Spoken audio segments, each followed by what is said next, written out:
I'm Bruce Fummey, and today I want to talk to you about land justice in Scotland, and specifically justice for men who'd fought for Britain against Hitler and then found themselves pitted against a British aristocrat who'd supported the Nazis.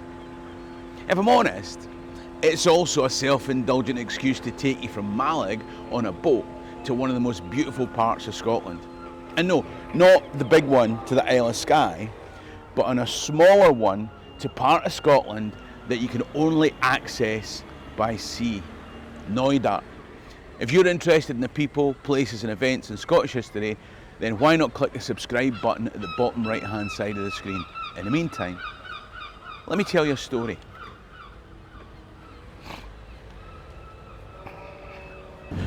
Knoydart is a 60,000 acre peninsula between two sea lochs, Loch Nevis and Loch Hourn. 4 Munros, stunning scenery and a village called Inveree. Surrounded by mountains, there's no link to the mainland UK road network, so the only way in is by boat. Now, the first time I visited was in 2009 when I was lucky enough to be asked to perform a stand-up show about the Jacobites in their village hall. Incidentally, you can buy a copy of that show performed in Perth Theatre in my shop, www.scotlandhistorytours.co.uk/shop. I'm just saying. The population of Knoydart's around 100. Of course, a couple of hundred years ago, it was 10 times that. Then came the familiar history of Highland depopulation of the 19th century. Eventually, people started to fight back. Now, I've made a series of 3 videos on the Skye Crofters Wars, and I'll leave a link to those videos at the end. But the end of those Crofters Wars is where today's story starts. This was the time of the land raids. Landowners hadn't just replaced people in small holdings with sheep. Victorian Highland estates had been given over to hunting, shooting and fishing. Some had been left largely uncared for. Knoydart experienced all 3. But I'm getting ahead of myself. What were land raids? In the period from roughly 1880 to 1920, several times in the Highlands and Islands, tenants, cotters and crofters acted in a concerted group to occupy land or some estate or other. These events, they weren't all the same. We're talking about a 40-year time period and different locations with varying sets of circumstances. One time in Lewis, they occupied land that had been farmed and was now set aside for deer hunting. On Battersea, they targeted land left unused by an absentee landlady. In other places, the spark was different still. But the motivation was always land and justice. Some land raids were essentially publicity stunts to raise awareness of the plight and poverty of tenants.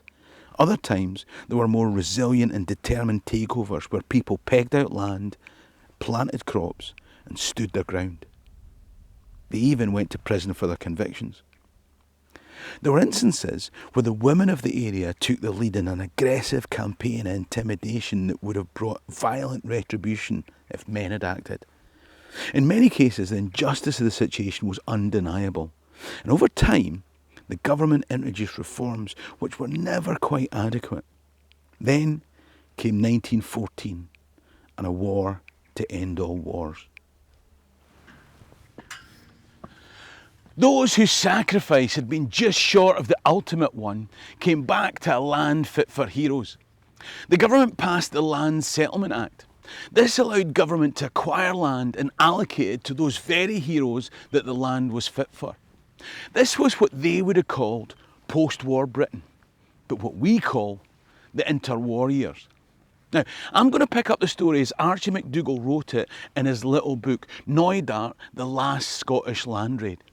He was the last survivor of the 7 men of Knoydart who took part in this land raid. Ironically, his grandfather was one of the first shepherds to arrive on a sheep farm created when 500 people from here were forcibly shipped to Cape Breton. Archie recounts positive memories growing up here in Knoydart of houses built for estate workers, a large staff in the mansion house, 11 gardeners, a crew to run the yacht and the annual Gillies Ball to which everyone was invited. Then, in the 30s, the estate passed into the hands of an Eton and Oxford educated millionaire brewer from down south called Lord Brockett. Does that feel like a plot point in the story? That's right, the layoffs started. Gardens were left to deteriorate, private no entry notices were put up, and all Lord Brockett seemed to be concerned with was shooting deer. One time, when the previous owner of the estate turned up, they were shooed away and told to get off his property. I'm not talking about one of the plebs from the estate, I'm talking about another toff. Now it's the late 1930s, so you can imagine the global political climate at the time. Oh, did I say that Lord Brockett was a Conservative MP for Liverpool Wavertree, and he was also involved with the Anglo-German Fellowship? He was a Nazi. No, he was a proper Nazi. There's a grainy picture of him meeting Hitler. On one occasion, he said to an old shepherd who hadn't appropriately thanked him that if he'd been Himmler, he would have had him put up against a wall and shot. After the war, returning soldiers were given their old jobs back. But here, on the Knoydart estate, there were layoffs and replacements brought in from outside. 7 local men were anxious about their future in Knoydart, where the population had dropped from 1,500 to 80 in a century, and usable houses lay empty. Father Macpherson, the parish priest, submitted a development plan to government.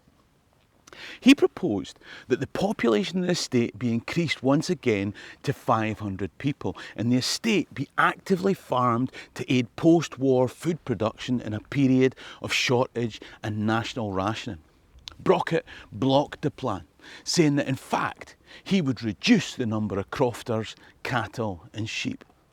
Surely the post-war Labour government that gave us the NHS would do the right thing in the face of a Tory Nazi.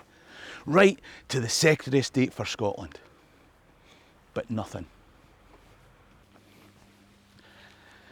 In the face of inaction, action was required. This called for the old tactics of land raid. On Tuesday, November the 9th, 1948, Sandy McPhee, Duncan McPhail, Henry McCaskill, Jack McHardy, Archie MacDonald and William Quinn marched through the village led by Father Macpherson. And they staked out 65 acres of arable land just at the back of the village. From Inverie House, Brockett petitioned the Court of Session for an interim interdict. He also ordered that the land raiders were to be allowed no farm implements. No supplies were to be allowed in the estate motor launch. He would starve them out. If he'd been Himmler, he would have had them put up against the wall and shot.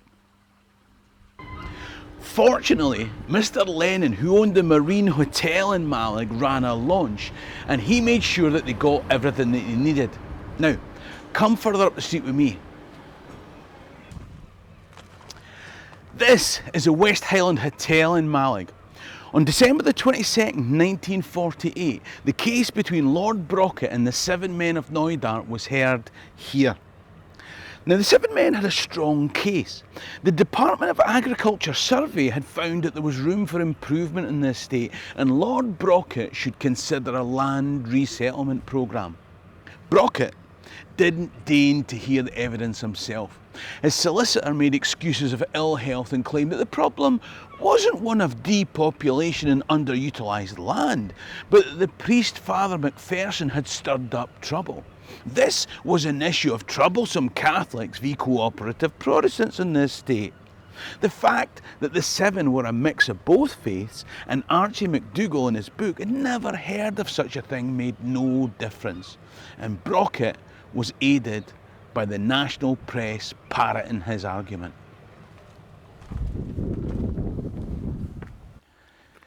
The decision was made in favour of the Nazi sympathising Lord Brockett and against the Nazi fighting ex-serviceman. An appeal was made to the Secretary of State for Scotland, who said that he'd visited Knoydart, but in fact he'd only sailed up Loch Nevis on a government ship and looked through binoculars. Sometimes a land fit for heroes isn't all that it's cracked up to be. Years passed, and in 1984 a Surrey property dealer acquired the estate and sold off sections, so there was no longer a single absentee landlord in Knoydart. In 1991, the Knoydart Land Raid Commemoration Committee erected this cairn in honour of the 7 men of Knoydart. 6 years later, the Knoydart Foundation was formed, and in March 1999 the community bought out the estate. Archie McDougall, who wrote this book, died in November. The last of the 7 men in Knoydart lived to see this estate owned by the community. If you want to see where the land raids all started, then you can watch my videos on the Skye Crofters Wars by clicking the link here. In the meantime, ha mbeidh dóchas gún bí lama alive. Cheery Andrasta.